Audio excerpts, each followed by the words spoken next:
All right, so the first question we have is, I will be using my GI Bill benefits. Are there any grants that I would be able to apply for and receive? So, oh, sorry, I put that in. I don't, so with the GI Bill benefits, that actually covers tuition. So if tuition is covered, it depends on the value of the tuition benefits. Sometimes the value is they'll only cover a certain portion of tuition, in which case you could qualify for a state university grant for the additional. Let's say they only cover 6 units for some reason, and you're enrolled in 12 units. You could get state university grant for the other 6 units of enrollment. Typically, though, with GI Bill benefits, the amounts are the student pays or the program pays the full tuition unless you're getting to a point where you're running out of benefits. And that's usually where you see both the partial GI Bill benefits and the state university grant, for example. Thank you. We have another question. If I am an international student awarded a private loan that needs to be certified, do I still need to fill out FAFSA? So that depends on the private loan company. Sometimes it does require that the student have a FAFSA application on record. Other times it does not require that the student have a financial aid application on record. We do have a person in-house who is our private loan coordinator. So I would say you can chat me and I can check with him to see what the requirements are for your specific lender. And I can put my email address in the chat here so you can send me an email.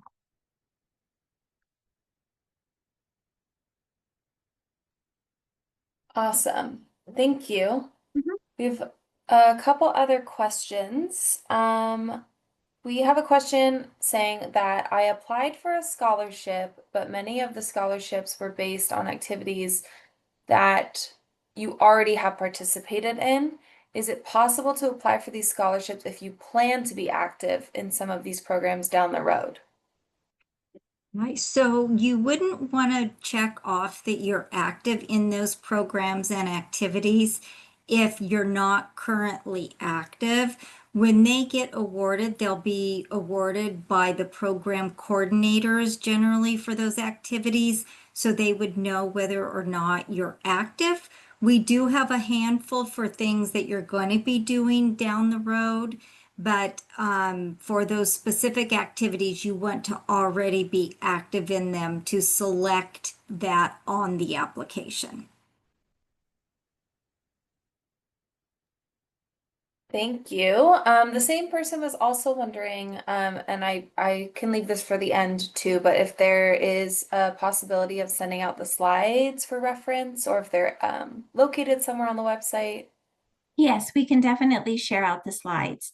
And Carrie pointed out, I do have something that's incorrect on the slides, which is the non-resident tuition. I don't know if I had it at 404, but it's 444, which I will update before the slides are sent out. Thank you, Carrie, for pointing that out. My apologies. No. Thank you. All right, couple other questions.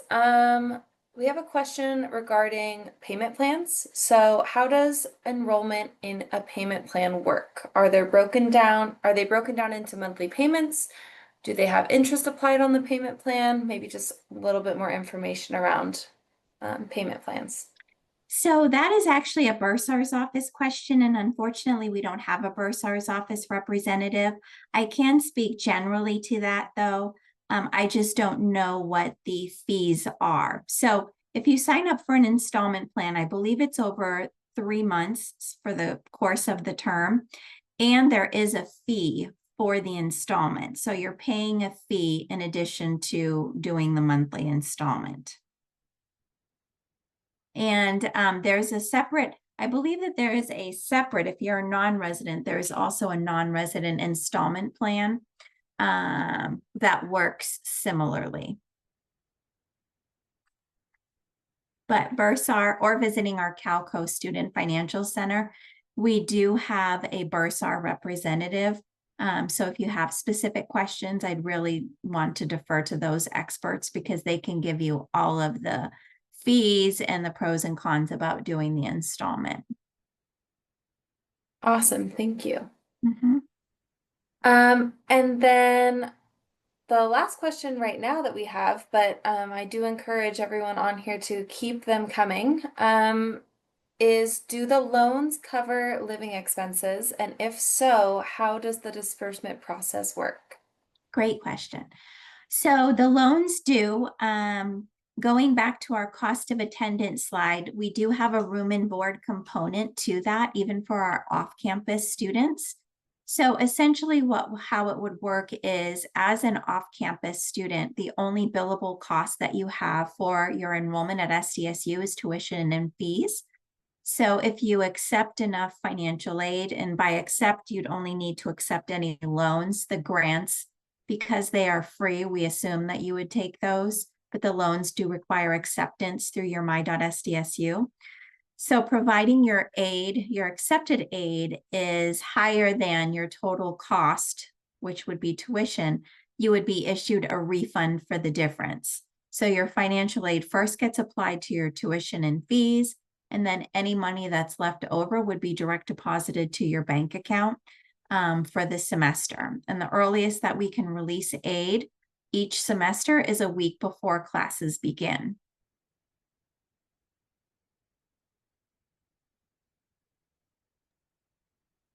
That does it for, oh, just kidding. Just as I was speaking. Awesome. We've got some more questions coming in. The next question I have for y'all is, do you have a graduate work study program, such as financial projects? So work study is available to graduate students, absolutely. Our career services office has a website called Handshake where you can view all of the open job opportunities. I would highly encourage you to go on there to see what opportunities there are available. One of the things that's coming that we just had a meeting about this is, so ideally students are working in their field of study to gain valuable work experience. That's not always possible depending on the department, but I know that the Career Services Office is working diligently to sort of modify the work study job opportunities to things that would be allow the student to gain real world experience in their field of study. So I would say for now, look at Handshake to see what opportunities are available. If you don't have federal work study on your financial aid award, you just need to demonstrate financial need. We don't prioritize graduate students only because a lot of graduate students don't have the time to work based on the rigors of their program. So I put my email in the chat. You can email me directly and I can look at your file and see if you qualify for work study. So earnings are earned monthly in a paycheck. And our standard award, I want to say now, is 6,000 or 7,500 for the year. Great, thank you. Mhm. The next question, how would graduate assistant stipends play in after being awarded scholarships or grants? So with assistantships, it depends. Sometimes the assistantship is just based on the tuition coverage. So if you're getting tuition remission as your award for doing your assistantship, then it would affect tuition-based financial aid like the state university grant. If you're getting a monthly stipend as well, it depends on how it's considered. If it's considered wages, it would just get reported at some point in the future on your FAFSA application as wages. Great, thank you. Mhm. Another question. I have applied as an international student, but I'm about to receive my permanent residency. I have no tax record here in the US yet. What would your recommendation for financial aid or scholarships be in my case? So to qualify for financial aid, you have to be either an eligible citizen or an eligible non-citizen. And there is information what constitutes an eligible non-citizen, which I will put in the chat. But Carrie, did you want to address the question regarding So for scholarships? scholarships, you also would need to be eligible to file the FAFSA or the California Dream Act to be considered for our for our need-based scholarships. However, the majority of our scholarships in the system have no need component. So please definitely apply. And if later, next year you have eligibility with financial need, then you would be considered for those need-based scholarships.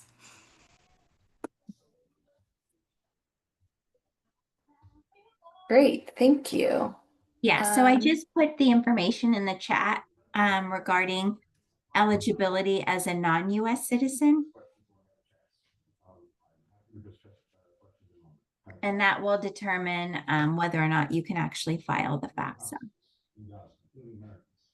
Okay, great. Thank you so much.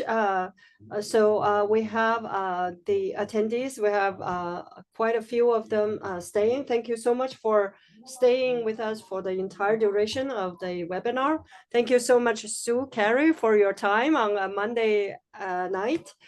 Thank you so much for Emma for moderating our questions.